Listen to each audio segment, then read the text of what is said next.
भारत नेपाल की सीमा पर एक ऐसा जंगल है जिसका नाम बहुत कम लोग लेते हैं, कैलाश वन। सरकारी रिकॉर्ड में इसे 1987 में ब्लैक रिस्ट्रिक्टेड जोन घोषित किया गया।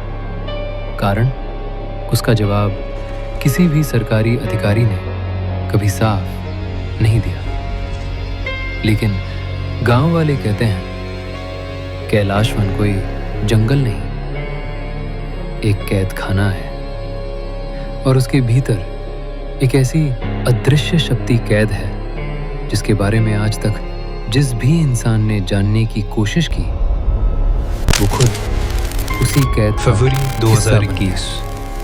4 independent researchers ion, Neha, Kabir और रवि कैलाश वन की सच्चाई जानने के लिए नेपाल सीमा के पास एक छोटे से गांव पहुंचे। यहाँ के लोग आज भी रात को बाहर निकलना पसंद नहीं करते। गांव के सबसे पुराने आदमी महादेव ने टीम को जो बताया उसने इस इन्वेस्टिगेशन की नींव हिला दी। महादेव ने कहा कैलाश वन को 1983 में एक तांत्रिक ने बांधने की कोशिश की थी। वहां काले जादू का आखिरी अनुष्ठान हुआ था और जादू पूरा नहीं हुआ। शक्ति को कैद किया गया, लेकिन तांत्रिक खुद उसी कैद का हिस्सा बन गया। महादेव की आवाज कांप रही थी। उनकी आंखों में आज भी वही रात बसी हुई थी। टीम स्थानीय फॉरेस्ट डिपार्टमेंट पहुंची। यहां जो गांव वालों की बातों से भी ज्यादा डरावना था। फॉरेस्ट ऑफिसर ने सेक्टर 13 की फाइल दिखाई। जंगा वो हिस्सा जहां आम लोगों का जाना पूरी तरह प्रतिबंधित है। फाइल में सिर्फ एक लाइन लिखी थी, अनएक्सप्लेन्ड डिसअपियरेंसेस। पिछले 30 सालों में 3 सरकारी खोजी टीमें उस जंगल में गईं और कभी वापस नहीं लौटीं। सिर्फ उनके कैमरे मिट्टी में टूटे हुए पड़े मिले।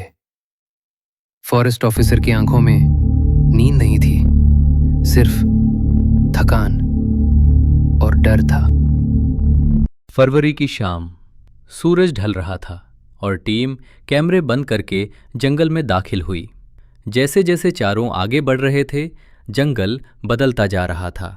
पेड़ों की आकृतियां इंसानी परछाइयों जैसी दिख रही थीं।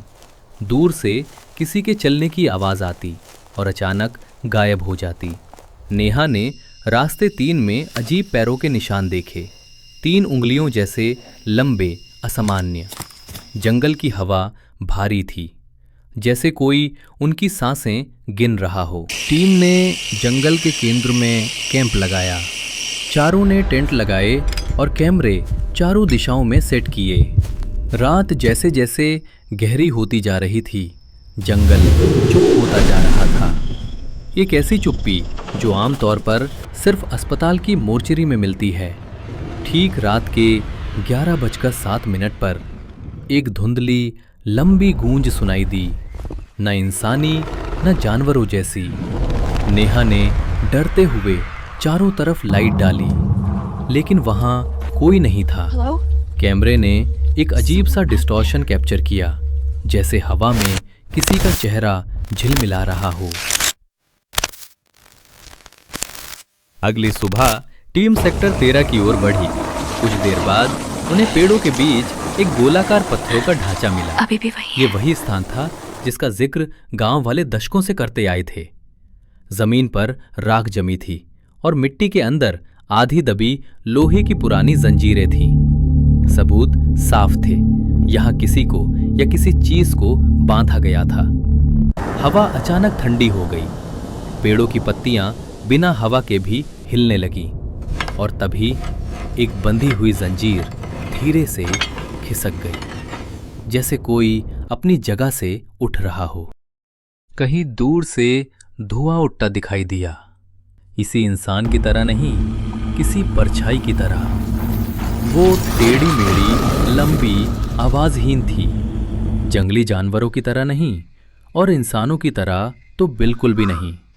कबीर के कैमरे ने उसे कैप्चर करने की कोशिश की, लेकिन सेंसर पूरी तरह गड़बड़ा गया। काली आकृति पेड़ों से ऊपर उठकर उनकी ओर झुक रही थी और फिर एक अचानक चीख रवि की। कैमरा गिरा, जमीन हिली और परछाई अंधेरे में गायब हो गई। कुछ ही सेकंड बाद टीम को एहसास हुआ कि रवि गायब है। मिट्टी पर घसीटे जाने के निशान थे जो कहीं गहरे जंगल में जा रहे थे। आयन ने उसका नाम पुकारा बार बार, लेकिन जवाब सिर्फ गूंज में बदलता गया। ये वही निशान थे जो जंगल के शुरुआत में मिले थे, यानी उन्हें देखा जा रहा था शुरुआत से। घंटों खोजने के बाद टीम को एक पुराना बरगद का पेड़ मिला, जो कि नीचे राख थी और एक मानव खोपड़ी पड़ी थी। वही तांत्रिक जिसने निर्वाणी छाया को बांधने की कोशिश की थी। उसकी खोपड़ी जली हुई थी और उस पर अजीब प्रतीक उकेरे थे। इसका मतलब था कैद पूरी तरह टूट चुकी है। डीप ने इस जगार को बंद इसलिए किया था क्योंकि ये जंगल जेल नहीं, एक सीमा था। सीमा जो उस चीज को बाहर आने से रोकती थी, लेकिन अब वो सीमा टूट चुकी थी। परछाई फिर दिखी, इस बार करीब, इतनी करीब कि कैमरे में सिर्फ काला खालीपन दिख रहा था। कबीर को हवा ने पीछे फेंक दिया। नेहा चिल्लाई। आयन ने उसका हाथ पकड़ा और दोनों सेक्टर 13 की सीमा की ओर भागे। दौड़ते वक्त परछाई उनके बिल्कुल पीछे थी। उसकी कोई आवाज नहीं, सिर्फ एक ठंडापन जो हड्डियों के अंदर तक उतर जाए। लाल धारी वाला सरकारी 3 बोर्ड जैसे ही दिखा, दोनों और परछाई ठीक सीमा पर रुक गई। आगे नहीं बढ़ सकी, जैसे कोई अदृश्य दीवार हो। आयन और नेहा बच गए। कबीर बेसुध पड़ा मिला, मगर जिंदा। रवि आज तक नहीं मिला।